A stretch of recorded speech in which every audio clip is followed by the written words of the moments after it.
네, 반갑습니다. 물리 윤달성입니다. 네, 오늘은 3단원 이제 파동 파트가 될 거고요. 이제 앞에 1, 2단원 이제 정리하고 이제 3단원 이제 마지막 파트로 왔습니다.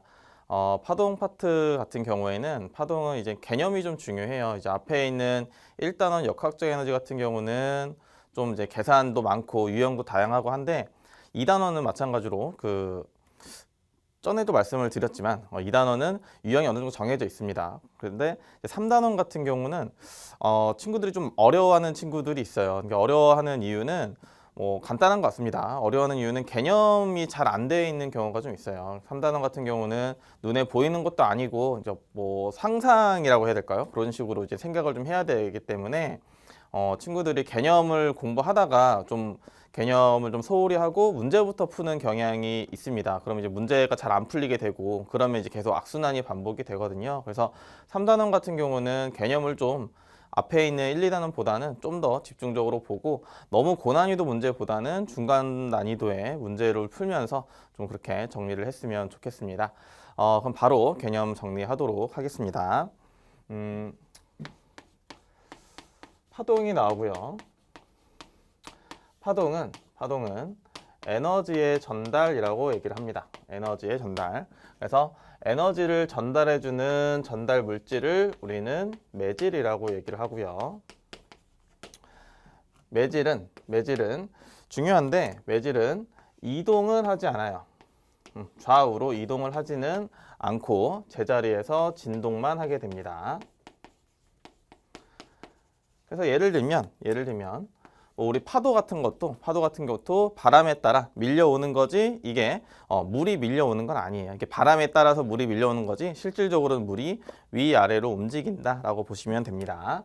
그래서 이제 매질이 필요한 파동이 있고 매질이 불필요한 파동이 있어요. 그래서 매질이 필요한 파동은 우리가 탄성파라고 얘기를 하고요. 매질이 필요 없는 파동은 비탄성파라고 얘기를 합니다. 그래서 탄성파 같은 경우는 보통 이제 물결파, 파도죠. 물결파, 그다음에 지진파, 그다음에 음파 등이 있고, 초음파도 음파의 한 종류라고 보시면 돼요. 그다음에 비탄성파 같은 경우는 전자기파라고 얘기를 합니다. 다음 강에서 전자기파에 대한 설명을 좀 할 거고요. 전자기파는 우리가 알고 있는 무슨 선 하는 거라고 보시면 돼요. 예를 들면 뭐 가시광선, 자외선, 적외선 이런 애들을 전자기파라고 보시면 됩니다. 그래서 이제 학교에서는 탄성파와 전자기파로 분류해서 가르치시는 선생님도 계세요. 그래서 전자기파는 대체적으로 이거는 그냥 빛이랑 똑같구나 이렇게 보시면 됩니다. 자, 이제 파동을 이제 구분하는 이제 첫 번째였고, 이제 두 번째로는 보통 이게 중학교에서 나와요. 중학교 1학년의 빛값파동 단원에서 배울 건데 횡파와 종파로 나누게 됩니다. 우리가 이제 횡파와 종파로 나누게 되고요. 간단해요. 횡파는 나랑 상대방이 우리가 용수철을 잡고 있다는 가정하에 위아래로 흔들면 횡파고요. 위아래로 이렇게 해서 용수철이 흔들리면 횡파고, 그 다음에 앞뒤로 이렇게 흔들면 종파라고 보시면 됩니다. 용수철이 뭉쳐있는 부분이 있고 느슨한 부분이 있고 뭉쳐있는 부분이 있고 이렇게 되겠죠. 자, 내가 용수철을 위아래로 흔들든 앞뒤로 흔들든 전부 다 에너지는 상대방에게 전달이 될 거고요. 용수철에 점을 찍어놨다고 가정을 할게요. 용수철에 점을 찍어놨다는 가정하에 이 용수철은 횡파 같은 경우는 이 점이 위아래로 움직이게 될 거고, 종파 같은 경우는 이 점이 앞뒤로 움직이게 될 겁니다. 그래서 보통 횡파는 매질의 진동과 에너지의 진행이 수직이라고 얘기를 하고요. 그 다음에 종파 같은 경우는 매질의 진동과 에너지의 진행이 나란하다라고 보통 표현을 합니다. 되셨죠? 그래서 종파의 예시는 음파와 밑에 쓸까요? 종파의 예시는 음파와 피파가 있어요. 지진파의 피파인데 파동 파트에 솔직히 잘 나오진 않습니다. 우리 개념 파트, 개념 정리하고 여러분들 내신 준비에서는 잘 나오지만 이게 수능에서는 그렇게 잘 나오는 파트는 아니에요. 지진파라는 파트가 물리에서 안 나오기 때문에. 자, 그럼 이제 음파와 피파를 제외한 나머지, 음파와 피파를 제외한 나머지가 다 횡파라고 보시면 됩니다. 그러니까 음파만 외우면 좀 편하게 보시겠죠. 자, 그럼 이제 구분하는 방법 두 개를 좀 봤고요. 이제 기본적인 거에 대해서 볼게요. 기본적인 요소. 파동의 기본 요소를 볼 건데 밑에 쓰기보다는 오른쪽으로 와서 보겠습니다. 그래프가 어렵게 나오거나 하는 건 아닌데 이거를 처음에 잘 못하면 좀 난해해질 수 있어요. 그래서 좀 꼼꼼하게 보겠습니다. 그래서 그래프를 이렇게 그리면 X축이 시간, Y축이 변이 또는 위치라고도 나오고요. 그 다음에 X축의 변수가 좀 바뀌어서 X축이 거리 또는 위치, 그 다음에 Y축은 여전히 변위라고 나올 겁니다. 그래서 그래프를 그리면 이렇게 해서 그래프가 그려질 거고 똑같은 그래프가 이렇게 그려질 거예요. 같은 모양이라고 쳤을 때 우리가 가장 높은 지점, 그래프의 가장 높은 지점을 우리는 마루라고 얘기를 합니다. 그래프의 높은 지점을 마루. 그 다음에 그래프의 가장 밑에 있는 부분, 여기를 골이라고 얘기를 해요. 그 다음에 파동의 중심, 요 X축, 중심축에서 마루나 또는 골까지의 거리를 우리는 진폭이라고 얘기를 합니다. 진폭은 A라고 표시를 해요. 자, 여기까지는 이제 대략적으로 그래프만 보면 알 수 있는 것들이고, 자, 중요한 것들 좀 보겠습니다. 주기라는 게 나와요. 주기는 보통은 그래프에 이렇게 표시가 돼 있을 거예요. 교과서나 문제집을 보면 뭐 마루나 마루 또는 골에서 골까지 이렇게 해놓고 X축이 시간일 때 주기 이렇게 표시가 되어 있을 겁니다. 그래서 주기의 개념은 한 번 진동할 때 걸리는 시간을 주기라고 해요. 그래서 단위는 세크, 초 단위를 쓰게 됩니다. 근데 이게 사실상 1회 진동시 걸리는 시간인데 이게 매질로 봤을 때는 이렇게 보시면 돼요. 매질로 봤을 때는 이 점은 이렇게 해서 갔다가 다시 제자리로 오게 되겠죠. 그래서 요 매질, 각각의 매질이 다시 원위치 올 때 걸리는 시간이라고 보시면 됩니다. 그래서 문제를 풀 때는 시간을 찾을 때는 이거지만 시간을 찾을 때는 그래프상에서 X값의 간격을 보겠지만 우리가 이제 문제에서 개념에서 정의할 때는 매질이 한 번 출렁거려서 제자리에 올 때까지의 시간이구나 이렇게 보시는 게 더 정확한 표현입니다. 자, 그 다음에 X축이 거리일 때는요, 마루에서 마루까지 또는 골에서 골까지 요만큼을 우리가 파장이라고 불러요. 파장. 람다라고 하죠. 파장은 1회 진동 시 한 번 출렁거렸을 때 움직인 거리라고 보시면 됩니다. 이동 거리라고 보시면 되고요. 단위는 미터가 되겠죠. 거리니까. 그래서 누가 움직였냐라고 보시면 우리가 에너지가 움직인 거리라고 보면 됩니다. 에너지가 여기서부터 여기까지 움직였구나. 파동이 한 번 출렁거렸을 때 여기서부터 여기까지 이만큼 움직였구나. 파장만큼 움직였구나. 이렇게 보시면 되세요. 자, 그러면 이렇게 보겠습니다. 한 번 출렁거렸을 때 0.2초가 걸린다고 했을 때 우리는 그러면 1초 동안에는 5번 출렁거린다라고 할 수 있죠. 1초 동안에 5번 출렁거린다.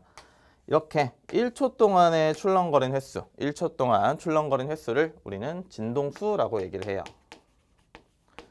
진동수가 많이 중요합니다. 진동수. 그래서 진동수 같은 경우는 1초 동안 진동한 횟수라고 보시면 되고요. 단위는 헤르츠라는 걸 씁니다. 헤르츠. 그래서 우리 진동수는 구하는 건 편해요. 진동수는 주기분의 1, 주기의 역수로 구하게 됩니다. 여기서 보시다시피 주기의 역수로. 자, 그러면 당연히 우리가 진동수를 알면 주기를 알 수 있는 거고 주기를 알면 진동수도 알 수 있겠죠. 두 개가 세트니까. 그렇죠? 자, 그럼 여기까지 됐으면 이게 이제 제일 중요한 건데 파동의 속력이 가장 중요합니다. 파동의 속력. 자, 우리 속력 같은 경우는 기본적으로는 이제 시간분의 거리로 배우죠. 시간분의 거리. 그래서 파동의 속력 같은 경우는 에너지가 여기서부터 여기까지 가는데 몇 미터 퍼 세컨드로 갔냐? 이렇게 보시면 돼요. 그래서 속력 같은 경우는 주기분의 파장이죠. 주기분의 파장. 에너지가 여기서부터 여기까지 움직인 거리. 여기서부터 여기까지 걸린 시간. 그다음에 주기분의 1이 진동수이기 때문에 결국에 F 람다라고 구하게 됩니다. F 람다. 자, 그러면 주기분의 파장보다는 단위는 미터 퍼 세크가 될 거고요. 주기분의 파장보다는 사실 이제 F 람다라는 걸 더 많이 써요. F 람다라는 걸. 그래서 우리가 2단원에서 여러분들이 배웠을 때 이런 게 나오게 됩니다. 에너지는 HF라는 걸 이제 쓰게 될 거고요. HF 대신에 F, 우리가 이제 광속은 F 람다고, 그렇기 때문에 얘를 정리를 하면 F 대신에 파장분의 C를 넣으면 HC가 되겠죠. 그래서 2단원에서 이런 식이 나오게 되는 원리를 배우게 됩니다. 자, 다시 넘어와서 우리가 사실상 이걸 더 많이 쓴다고 했죠. 속력은 F 람다를 더 많이 쓴다고 했어요. F 람다를. 그래서 이거의 의미가 굉장히 중요합니다. 의미가 굉장히 중요한데 진동수는 파원에서 정해지면 안 바뀌어요. 파원에서 정해지면 안 바뀝니다. 파원이라는 건 파동이 시작되는 시점이라고 보시면 돼요. 파동이 시작되는 시점. 예를 들면 물이 있을 때 내가 돌을 던져서 물결이 이렇게 있으면 이 물이 돌을 맞아서 튕기든 아니면 뭐 깊은 물이 얕은 물이 되든 어떠한 상황적 변화가 있어도 이 물결파의 진동수는 바뀌지 않는다. 이렇게 보시면 되고요. 그 다음에 파동의 속력은 매질에만 연관이 있습니다. 매질. 그래서 매질이 바뀌지 않으면 파동의 속력이 바뀌지가 않아요. 그래서 속력과 진동수가 변하는 조건을 좀 보셔야 되고, 진동수가 바뀌었다는 얘기는 결국에는 파동이 바뀌었다는 얘기입니다. 다른 파동이 됐다는 얘기예요. 그래서 기본적인 요소 그래프로 이렇게 보시면 될 것 같고요. 파동의 성질이 가장 중요합니다. 3단원에서는 파동의 성질이 제일 어렵다고 보시면 되세요. 그래서 하나하나 차근차근 좀 보도록 하겠습니다. 자, 첫 번째로 반사라는 게 나와요. 반사. 그래서 중학교 때 이런 걸 배워요. 중학교 때 이렇게 해서 우리가 공기라는 게 있고 물이라는 게 있고, 여기서 빛이 이렇게 들어왔을 때 만약에 30도로 들어온다면 얘가 이렇게 튕겼는데 이 각도도 30도다. 이런 걸 배우게 됩니다. 이걸 우리가 반사의 법칙이라고 얘기를 하는데, 이제 고등학교로 넘어와서 용어 정리를 좀 할 겁니다. 용어 정리. 그래서 공기는 그냥 우리가 1번 매질이라고 얘기를 할 거고요. 그다음에 물은 2번 매질이라고 얘기를 할 거예요. 그리고 매질이 차이가 있기 때문에 당연히 경계면이라는 게 생기고요. 경계면과 수직인 이 선을 우리는 법선이라고 합니다. 그리고 항상 파동에서 우리가 구해야 되는 각도는 뭐 입사각, 그다음 굴절각, 반사각 이런 각들이 나올 건데, 이런 것들은 다 법선과 이루는 각도라고 보시면 돼요. 자, 그 다음에 이 노란색, 이거를 보통 중학교에서는 입사광이라고 할 거예요. 빛인데 우리는 파동이니까 입사파라고 하겠습니다. 그리고 튕긴 파동, 얘는 반사파라고 얘기를 할 거예요. 자, 반사라는 거는 경계면에서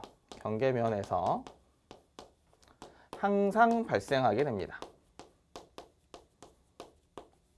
그럼 파동의 성질 중에서는 항상 일어나지 않는 것도 있어요. 자, 다시 넘어와서 그러면 입사파와 법선이 이루는 각도는 우리가 입사각이라고 할 거고요. 그 다음에 반사파와 법선이 이루는 각은 반사각이라고 할 겁니다. 자, 그래서 입사각과 반사각이 같다는 걸 배울 건데 이걸 우리는 반사의 법칙이라고 얘기를 해요. 그 다음에 반사의 법칙은 항상 성립하게 됩니다. 보통 우리 친구들이 의심을 좀 하죠. 뭐든지 이제 항상 성립을 한다, 뭐 항상 만족한다 이러면 또 의심을 하니까 의심하지 말고 반사의 법칙은 무조건 성립하는구나. 근데 우리가 항상이라는 표현이 좀 그래서 학교에서 이렇게 좀 이제 헷갈리게 낼 수도 있어요. 정반사와 그다음에 남반사일 때 모두 성립한다 이런 게 나올 수도 있습니다. 정반사와 남반사를 학교에서 가르치진 않을 건데 표현은 이렇게 해요. 근데 우리가 그래도 알고 가면 좋으니까 간략히 설명을 하면 정반사는 표면이 매끄러운 면에서 이렇게 예쁘게 반사되는 게 정반사라고 보시면 되고요. 남반사는 표면이 울퉁불퉁한 면에서 이렇게 평행하게 빛이 들어왔을 때 얘네가 중구난방으로 이렇게 반사된다. 이런 걸 남반사라고 보시면 됩니다. 어찌됐든 정반사와 남반사일 때 모두 어떠한 경우에서든 반사의 법칙은 성립한다. 이렇게 보시면 될 것 같아요.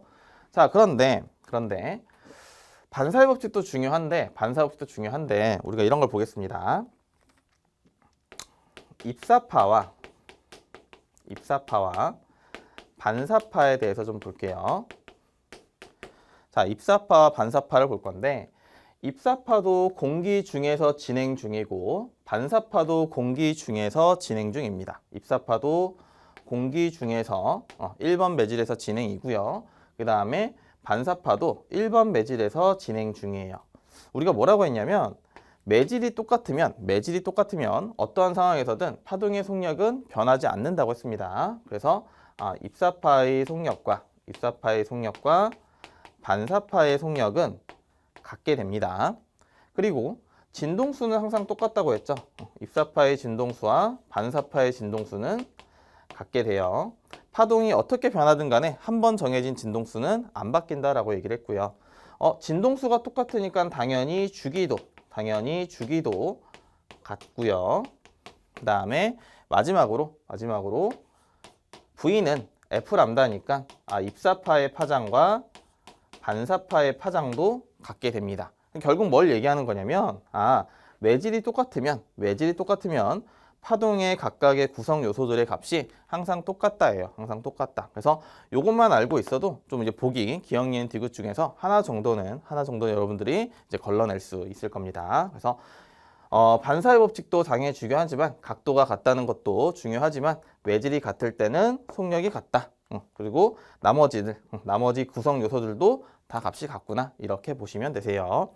보통은 속력이 같다라고 나오고 세 가지 파동이 나올 거기 때문에 여기서 좀 더 파생하면 진동수와 파장이 반비례한다라고 보시면 됩니다.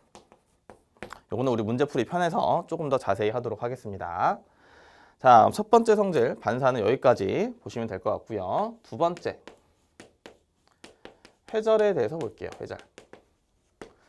회절은 지금 앞에 있는 파트, 파동이 이제 보통 이제 세 가지 파트인데 앞에 있는 파트에선 그렇게 중요하진 않지만 제일 마지막 파트에서 좀 중요하게 쓰여있는 성질입니다. 자, 회절은 쉽게 얘기하면 장애물을 넘어가는 현상이에요. 장애물을 넘어가는 현상. 자, 그럼 회절은 매질의 변화는 없습니다. 매질의 변화가 없어요. 그렇기 때문에 매질이 변화가 없기 때문에 결국에는 속력의 변화도 없습니다. 이게 굉장히 중요해요. 회절에서는 속력의 변화도 없다. 그래서 보통 그림을 이렇게 해서 볼 건데 자, 이렇게 해서 보통 수조를 그리게 됩니다. 수조를 그리게 될 건데 요거는 이번 한 번만 그릴게요. 그래서 여기 이렇게 칸막이를 두게 될 거고 여기에 이제 물을 채웠다 가정하겠습니다. 물을 채웠다 가정할 거고 이거를 위에서 본 걸 볼게요. 위에서 보면 이렇게 되겠죠. 그렇죠? 위에서 보면 이렇게 해서 이렇게 칸막이가 있을 겁니다. 그 다음에 물을 이렇게 쳤다고 할게요. 그러면 물이 이렇게 가겠죠. 물결파가 이렇게 형성이 됐을 거고 그래서 물결파가 이렇게 진행을 하면 가운데 구멍에서는 이렇게 진행을 하지만 이렇게 구멍에서는 요 틈에서는 이렇게 해서 물결가 벌어져서 이렇게 진행을 할 겁니다. 그래서 얘가 결국에는 모양이 이렇게 그려지게 될 거예요. 자, 그러면 회절에서는 회절이 잘 일어나는 조건에 대해서 보시면 되세요. 회절이 잘 일어나는 조건. 회절이 잘 일어나려면 이걸 우리가 뭐 틈이라고 얘기를 하지만 조금 더 유식해 보이기 위해서 이거를 슬릿 간격이라고 얘기를 합니다. 슬릿 간격. 틈이 좁을수록 잘 뭐 넘어간다 이런 얘기고요. 그 다음에 파장. 사실 얘가 중요하죠. 파장이 길수록 회절이 잘 된다예요. 그래서 두 개의 매질의 차이가 없기 때문에 속력의 차이가 없다는 건 진동수와 파장이 이제 반비례란 얘기죠. 자, 그래서 진동수와는 반비례가 되게 됩니다. 회절이 잘 되는 조건은 파장이 길수록 또는 진동수가 작을수록 이라고 보시면 되세요. 자, 예를 들면 이런 겁니다. 우리 진동수라는 건 소리의 높이를 얘기해요. 소리가 높은, 그러니까 고음이죠. 고음이면은 진동수가 높다고 얘기를 하고 저음이면 진동수가 낮다고 얘기를 하는 겁니다. 그러니까 예를 들면 이런 거예요. 진동수가 높게 되면 회절이 잘 안 일어납니다. 무슨 말이냐면 초음파 같은 경우는 진동수가 굉장히 큰 음파죠. 그래서 산부인과에서 보통 아기를 볼 때 이제 쓰잖아요. 그래서 산모한테 초음파를 검사를 하게 되면 초음파가 아이를 만나게 되고 이 아이를 훑고 넘어가는 게 아니라 아이에 맞고 튕겨서 그 시간대를 계산하다 보면 아이의 모습이 이제 사진으로 나오게 됩니다. 아니면 이렇게 보셔도 돼요. 똑같은 상황에서 이제 뭐 제가 설명할 때가 있고 아니면 이 스튜디오에서 이제 여선생님이 수업을 하실 때가 있는데 제가 수업을 할 때 제 목소리가 더 저음이니까 남자니까 더 저음이니까 진동수가 낮게 될 거고 진동수가 작다는 건 회절이 잘 된다는 얘기죠. 회절이 잘 되니까 밖에서 제 목소리가 더 잘 들린다는 뜻입니다. 똑같은 상황에서는 여선생님보다는 제가 더 목소리가 잘 들린다 이렇게 보시면 되고요. 그래서 회절이 잘 된다는 건 다시 얘기하면 얘는 회절이 잘 안 된다는 거죠. 회절이 잘 안 된다는 건 장애물을 만났을 때 다시 튕겨서 내가 그 장애물이 있다는 걸 알려주는 거기 때문에 정보력이 좋다고 얘기를 하고요. 그 다음에 회절이 잘 될 때는 반대편으로 잘 넘어갈 수 있으니까 이제는 투과력이 좋다라고 얘기를 합니다. 됐죠? 투과력이 좋다. 되셨죠? 자, 그래서 뭐 회절이 잘 되고 안 되고가 좋고 나쁘고는 아니에요. 좋고 나쁘고는 아니고 어느 부분에서 더 유리하다 이렇게 보시면 될 것 같습니다. 그래서 회절은 장애물을 넘어가는 성질이구나 라고 보시면 되세요. 그래서 파장과 진동수에 각각 파장에는 비례하고 진동수에는 반비례한다 이렇게 해서 뒷부분에 물질파할 때 좀 더 자세히 나오게 될 겁니다. 자, 그러면 우리가 오늘 하는 제일 중요한 개념이에요. 제일 중요한 개념, 굴절이라는 걸 봅니다. 굴절은 회절과는 다르게 매질의 변화가 생겨요. 그리고 매질의 변화가 생기기 때문에 얘는 속력의 변화도 생깁니다. 매질의 변화가 생기기 때문에 속력의 변화가 생겨요. 그래서 굴절은 속력이 빠른 곳에서 속력이 느린 곳으로 꺾이는 현상을 우리가 굴절이라고 해요. 회절과의 차이는 회절은 매질의 변화가 없는 거고 그다음에 굴절은 매질의 변화가 있는 겁니다. 원래는 파동이 그냥 우리가 파동이라는 걸 배우기 때문에 소리와 빛을 좀 같이 설명을 해야 돼요. 원래는. 근데 이제 그렇게 되면 좀 헷갈리기 때문에 소리와 빛을 따로 보게 되겠습니다. 자, 그러면 일단 소리 먼저 볼게요. 소리. 자, 소리는요. 속력이 고체, 액체, 기체가 있으면 소리는 고체일수록 속력이 더 빠릅니다. 고체일수록 속력이 더 빠르게 되고 그 다음에 온도가 높고 온도가 낮은 게 있으면 고온에서가 더 전달 속력이 빠르게 돼요. 그래서 소리는 보통은 고온에서 저온으로, 고온에서 저온 쪽으로 꺾이게 됩니다. 소리가. 자, 그러면 소리 같은 경우는 이렇게 보시면 돼요. 자, 이렇게 해서 낮에, 그다음에 밤에 이렇게 있으면, 자, 낮에 지면이 더 뜨겁고 하늘보다는 지면이 뜨겁습니다. 땅이 빨리 뜨거워지고 빨리 식어요. 우리가 보통 비열에 대해서 얘기를 할 건데 뭐 그 얘기는 넘어가겠습니다. 자, 밤에는 땅이 차가워지고 하늘이 뜨겁습니다. 이렇게 생각하시면 되세요. 우리 그 바닷가 놀러 갔을 때 낮에 해수욕장, 아스팔트 이런 거 뜨거운 거고 밤에는 바닥이 차다 이렇게 보시면 됩니다. 자, 그래서 내가 소리를 지르게 되면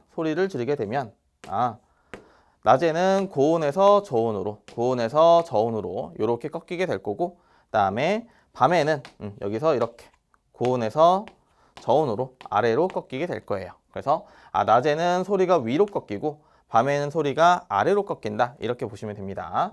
그래서 우리가 요거를 좀 쉽게 이제 기억을 하려면 속담이 있죠. 낮말은 새가 듣고 그다음에 밤말은 쥐가 듣는다. 그래서 내가 소리를 지르면 낮에는 위로 꺾이고 밤에는 밑으로 꺾인다. 이렇게 기억을 하셔도 됩니다. 소리의 굴절은 그렇게 어렵지 않아요. 소리의 굴절은 요거 속담 하나만 알고 있으면 크게 문제되는 건 아니고 빛과 차이가 있기 때문에 요 특징 정도는 기억을 좀 하셔야 됩니다. 요 특징 정도는 속력이 고체에서가 액체에서보다 크고 액체에서가 기체에서보다 크다. 그다음에 뭐 고온이 저온보다는 크다 해서 볼 건데, 조금 더 추가해서 본다면 우리가 속력이 빠른 매질, 속력이 빠른 매질을 보통 소한 매질이라고 표현을 하고, 속력이 느린 매질을 밀한 매질이라고 표현을 해요. 그래서 고체와 액체로 비교하면 고체가 소한 매질이 되고 액체가 밀한 매질이 됩니다. 그 다음에 만약에 액체와 기체를 비교하게 되면 액체가 소한 매질이 되고 기체가 밀한 매질이 되겠죠. 그럼 여기서 알 수 있듯이 어떤 물질이 절대적으로 소하다, 밀하다 이렇게 표현은 못한다는 뜻이에요. 어떤 물질이 절대 얘는 무조건 밀한 매질이야, 얘는 무조건 소한 매질이야 이렇게는 표현이 아니고 항상 비교해서 얘기를 한다라고 보시면 됩니다. 네, 칠판 정리하고 마저 여기 정리하도록 하겠습니다. 네, 칠판 정리했고 이제 빛의 굴절에 대해서 보겠습니다. 우리가 방금 한 거 잠깐 정리를 다시 해보면, 자, 소리는 고체, 액체, 기체가 있을 때 고체에서가 속력이 더 빠르다고 얘기를 했죠. 고체의 속력이 더 빠르다. 근데 빛은 좀 달라요. 빛은 고체, 액체, 기체가 있으면 기체일수록, 그러니까 더 뭐라고 할까요? 더 딱딱할수록 속력이 더 느리다라고 보시면 됩니다. 소리는 더 딱딱할수록 속력이 빠른 거고, 빛은 딱딱한 물질일수록 속력이 느리다라고 얘기하시면 편해요. 밀도로 얘기하시면 편합니다. 그래서 우리가 소한 매질과 밀한 매질이라고 아까 얘기했었는데, 소하고 밀하다라는 표현을 했었는데 뭐라고 했냐면 속력이 빠른 매질, 그다음에 속력이 느린 매질 이렇게 해서 표현을 했어요. 근데 진동수는 같기 때문에 그럼 파장도 똑같이 소한 매질이 크고 밀한 매질이 작고, 그다음에 세타각도, 입사각, 반사각 하는 그 각도죠. 각도도 소한 매질이 크고 밀한 매질이 작도. 그다음에 굴절률이라고 하는 게 있습니다. 굴절률도 소한 매질이 크고 밀한 매질이 작다. 이렇게 쓸 수 있어요. 좀 삐뚤네요.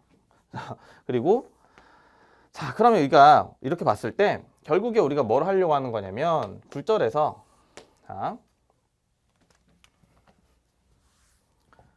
공기와 물이 있을 때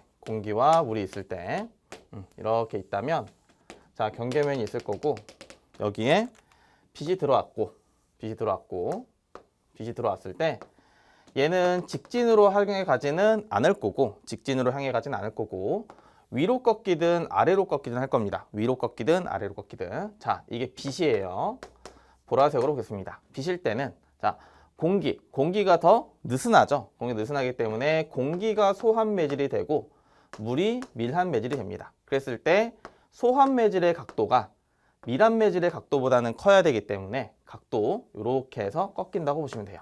그래서 원래는 속력이 빠른 쪽에서 느린 쪽으로 꺾인다 이런 식으로 하는 게 맞는 거지만 우리는 각도를 비교하는데 여러분들이 조금 더 문제 풀이할 때 수월해서 각도로 얘기하겠습니다. 그래서 이렇게 꺾이는 건데, 자, 같은 파동에서, 자, 같은 그림에서 겹쳐서 좀 그릴게요.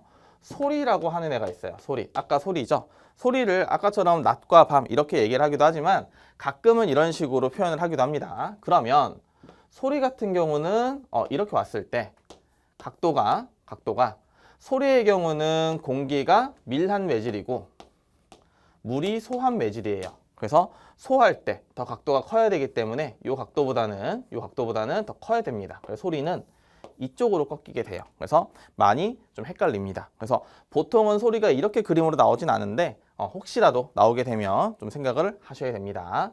자, 다시 넘어가서 그러면 각도를 갖고 우리가 어느 쪽으로 꺾이는지는 좀 봤습니다. 자, 그럼 이런 걸 볼게요. 여기를 좀 집중해서 보셔야 됩니다. 물이 있고요. 공기가 있어요. 근데 공기는 우리가 소한 매질이라고 했죠. 빛을 보겠습니다. 물은 밀한 매질이에요. 자, 이렇게 봤을 때 여기서 입사각을 이렇게 입사파가 있고 입사광이라고 하겠습니다. 빛이니까.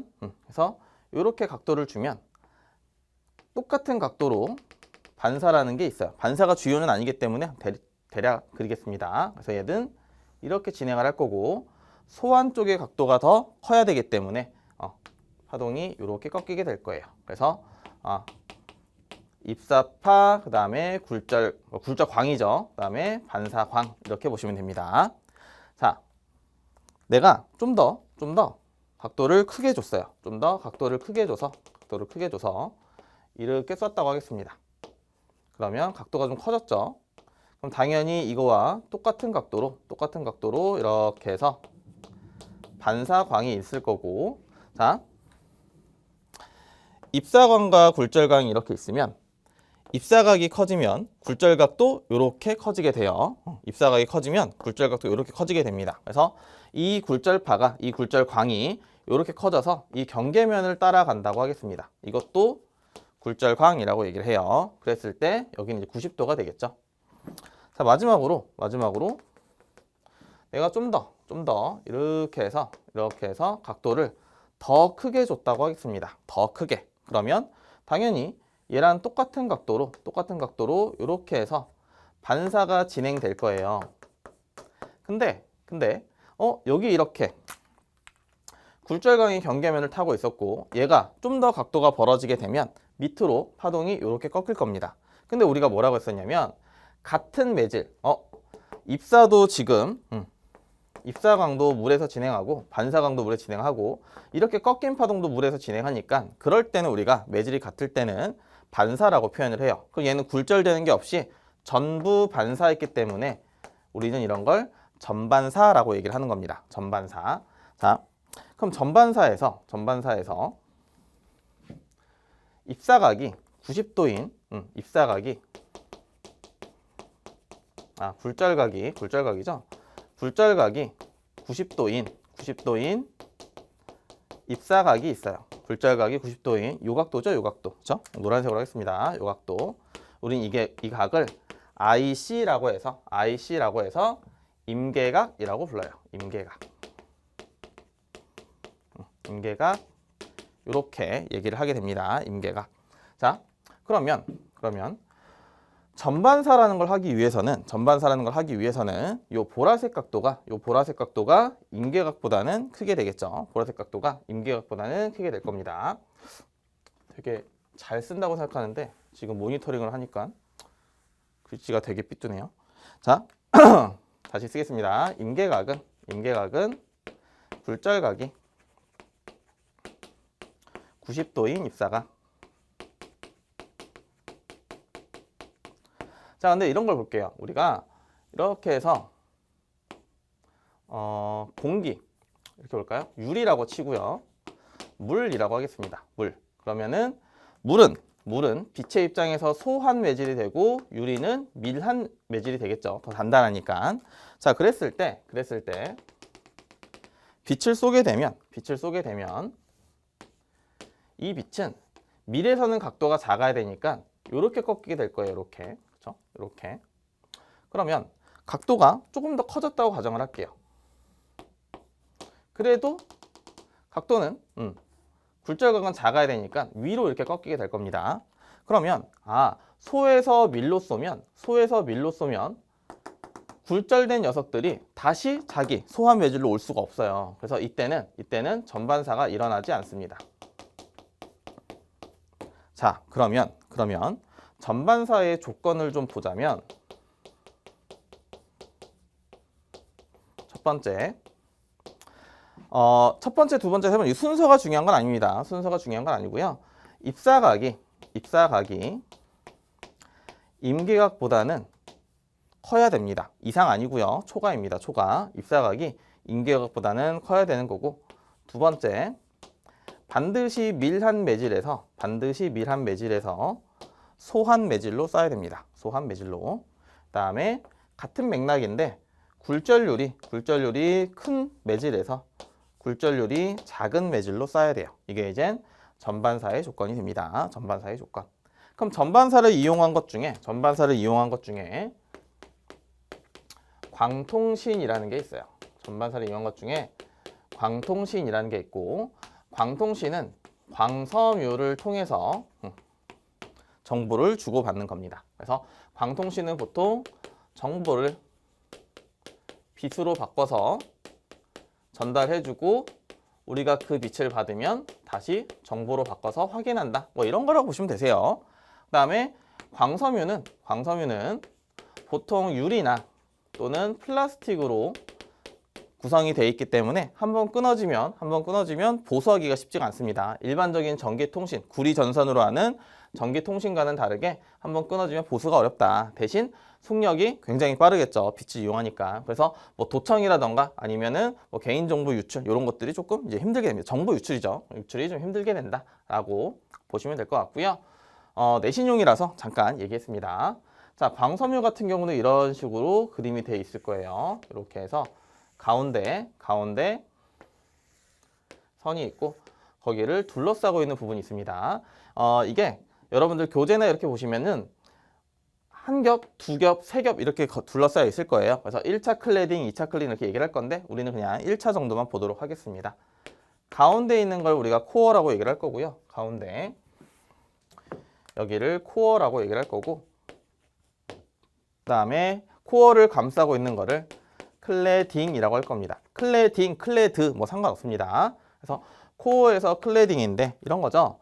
빛을 쏘면 빛이 이런 식으로 해서 이렇게 해서 우리 집까지 오게 될 거고, 보시면 지금 현재 코어에서 클래딩으로 쐈는데 전반사가 일어난 거죠. 당연히 전반사가 돼야 됩니다. 왜냐하면 이 빛이 정보기 때문에 빛이 새어나간다는 건 결국엔 정보가 새어나갔다라고 보시는 거예요. 그래서 코어에서 클래딩으로 쐈다라는 건 코어가 밀한 매질이고 클래딩이 소한 매질이구나. 그래서 굴절률도 코어가 더 큰 거구나 라고 보시는 겁니다. 그래서 예전에 우리가 그 1학년 때 지금 통합과학을 배우지만 예전 고등과학에서는 이런 것도 나왔어요. 그래서 굴절률이, 자, A는 굴절률이 1이고 B는 굴절률이 2이고 C는 굴절률이 3일 때, 예를 들면 B라는 물질을 코어로 썼다. 그럼 클래딩으로 어떤 물질을 써야 되냐라고 하면 굴절률이 작아야 되니까 이렇게 A라는 물질이 되겠죠. 그렇죠? 그래서 간략하게 이제 예시를 좀 봤고요. 다음 이제 굴절에서 이제 전반사죠. 지금 전반사를 하고 있지만 여기서 중요한 게 상대 굴절률입니다. 상대 굴절률. 그래서 계산이 좀 나와요. 스넬의 법칙이라고 해서 상대 굴절률이 나올 건데 여기서는 계산이 좀 나오게 됩니다. 더 어려운 계산은 아니고 그냥 삼각비, 사인, 특수각 정도 나온다고 보시면 되세요. 자, 상대 굴절률은 상대 속도랑 똑같은 거예요. 상대 속도는 우리가 속도를 비교하는 거죠. 나도 뛰고 내 반대편에도 같은 속도로 뛴다면 내가 봤을 땐 반대편에 있는 친구는 멈춰 있는 것처럼 보인다. 이게 이제 상대 속도의 개념이었죠. 마찬가지로 상대 굴절률은 뭐냐면 굴절률을 비교하는 겁니다. 굴절률을 비교해서 매질 1에 대한 매질 2의 굴절률이라고 보통 표현을 해요. 그래서 표현은 이렇게 합니다. 1에 대한 2의 굴절률 해서 이거 1분의 2 이렇게 표현을 해요. 근데 그러면 상대 굴절률 말고 그럼 우리가 얘기하는 뭐 물의 굴절률이라던가 아니면 유리의 굴절률 이런 애들은 뭐냐면 얘네들은 다 진공에 대한 진공이 기준이 되는 겁니다. 진공 상태에서 물이 얼마나 더 잘 꺾어주니 진공 상태의 빛을 유리로 들어가게 되면 얼마나 더 꺾어주니 이런 거를 우리가 보통은 기준 굴절률이라고 얘기를 해요. 이번에는 이제 물과 유리를 비교를 하는 거죠. 물에 대해서 유리가 얼마나 더 꺾어주냐, 덜 꺾어주냐 이런 거를 상대 굴절률이라고 하는 겁니다. 자, 개념은 쉬워요. 개념은 매질 1, 매질 2. 그래서 기준점이 분모다 이렇게 하시면 됩니다. 그냥 넣어서 계산하는 건데 보니까 얘가 이렇게 되는 거예요. 식을 보니까 V2분의 V1 그다음에 뭐 이렇게 해서 람다 2분의 람다 1 그다음에 사인 세타 2분의 사인 세타 1 해서 갑자기 식이 많아졌죠. 갑자기 식이 많아졌는데 보겠습니다. 우리가 이런 거 했어요. 소한 매질, 밀한 매질 있을 때 다시 한번 정리하겠습니다. 소한 매질은 속력이 빠르다. 밀한 매질은 속력이 느리다. 파장이 소한 매질이 길다. 밀한 매질이 짧다. 세타가 소한 매질이 크고 밀한 매질이 작고 굴절률이 소한 매질이 작고 밀한 매질이 크다. 이렇게 했는데 우린 이렇게 볼게요. 그러면 1번 매질, 2번 매질로 보겠습니다. 1번 매질, 2번 매질. 그러면 그냥 V1, 람다 1, 세타 1, 그 다음에 N1 이렇게 될 거고 여기는 V2, 람다 2, 세타 2, N2 이렇게 될 건데 우리가 설명을 하기 위해서 간략히 설명을 하고 좀 이해를 돕기 위해서 세타라고 했지만 실질적으로 얘는 사인 세타 값이에요. 사인 세타 값. 디테일하게 얘기하면 0에서 90도 사이이기 때문에 그냥 세타로 얘기하나 사인 세타로 얘기하나 큰 의미는 없어요. 근데 여러분들은 그냥 이게 사인 세타구나 라고 보시면 됩니다. 우리가 사인 함수를 지금 하는 건 아니니까요. 그래서 얘는 사인까지입니다. 그래서 저 공식은 어떻게 나온 거냐면 N1분의 N2 작은 것분의 큰 거를 했기 때문에 나머지들도 다 작은 것분의 큰 거, 작은 것분의 큰 거, 작은 것분의 큰 거 해서 숫자가 바뀐 거예요. 그래서 상대 굴절률은 본래의 취지는 얘인데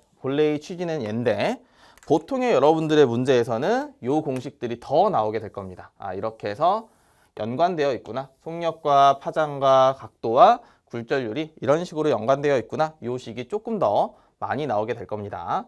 자, 간단해요. 계산은 간단합니다. 우리가 삼각함수 특수각만 할 수 있으면 됩니다. 우리가 요거 1번 매질, 2번 매질이라고 그냥 얘기를 할게요. 그다음에 빛이 들어와서 이렇게 꺾였다고 가정하겠습니다. 그래서 얘는 45도, 얘는 30도. 그래서 V1은 10m/s. 그다음에 람다 1은 몰라요. 그다음에 V2는 모르고 람다 2는 20cm 이렇게 얘기를 하겠습니다. 자, 그리고 위의 진동수는 F1이고 밑에 진동수는 F2라고 할게요. 자, 그러면 넣으면 되죠. 그대로 넣으면 됩니다. 자, 그대로 넣어볼게요. 자, 보시면 V1은 10이었고요. V2는 미지수였고 람다 1은 미지수고요. 그 다음에 람다 2는 20cm네요. 원래는 미터로 써야 되는데 어차피 여기도 센티미터로 나올 거라서. 그 다음 세타2가 여기 있네요. 30도가 될 거고 그 다음에 세타1은 45도가 될 겁니다. 그럼 요거 계산할 수 있으니까 사인 값을 계산할 수 있으니까 당연히 네모값이나 별표값도 구할 수 있는 거고 여기서 헷갈리시면 안 돼요. 여기서 갑자기 이게 진동수 2분의 진동수 1이구나 이러면 안 됩니다. 왜냐하면 진동수는 변하지 않는다고 했죠. 얘네는 같은 값입니다. 그렇죠? 그래서 좀 더 볼까요? N2는 뭐 만약에 N2가 뭐 3이다. 그럼 N1이 얼마냐? 하면 여기다 넣으면 되겠죠? 여기 3이고 얘는 얼마냐? 될 겁니다. 그렇죠? 그래서 상대 굴절률은 이렇게 나올 건데 그냥 단순히 그래프만 나와서 상대 굴절이 나오는 건 크게 어렵지가 않아요. 그래서 기본적으로 이렇게 문제가 나오는 게 이제 내신형이고 수능형에서는 조금 요거랑 전반사랑 조금 섞어서 수능형으로 간략히 예시를 좀 보면 하나 정도만 보겠습니다. 개념을 좀 볼 건데 이렇게 해서 물이라고 할게요. 물, 공기. 그래서 임계각을 얘기하겠습니다. 이렇게 해서 임계각인 거고 그 다음에 이렇게 해서 굴절광이 지금 진행하고 있다라는 거죠. 자, 보시면 그러면 얘도 이렇게 할게요. 그럼 상대 굴절률을 얘기했을 때 만약에 물분에 공기가 있고 그러면은 사인 세타 공기가 돼야 되죠. 반대가 돼야 되니까. 그래서 사인 세타 물이 될 겁니다. 자, 보시면 이제 숫자를 다시 넣어보면 공기의 굴절률은 1이에요. 진공의 굴절률이 원래는 1인데 공기의 굴절률이 1.00 얼마 나올 겁니다. 그러면 그냥 공기의 굴절률도 1이라고 놓고 해서 문제에서는 공기의 굴절률을 1이라고 한다. 이런 말이 표현이 써 있을 거예요. 자, 그다음에 물에서의 굴절률은 임계각이고 공기에서의 굴절각이 각도가 90도죠. 그러면 사인 90도는 1이 될 겁니다. 그렇죠? 그러면 정리를 좀 하면 사인 임계각이 물의 굴절률분의 1이 나올 거고 물어보는 거예요. 물을 만약에 유리로 바꾼다면 임계각이 커질까요? 작아질까요?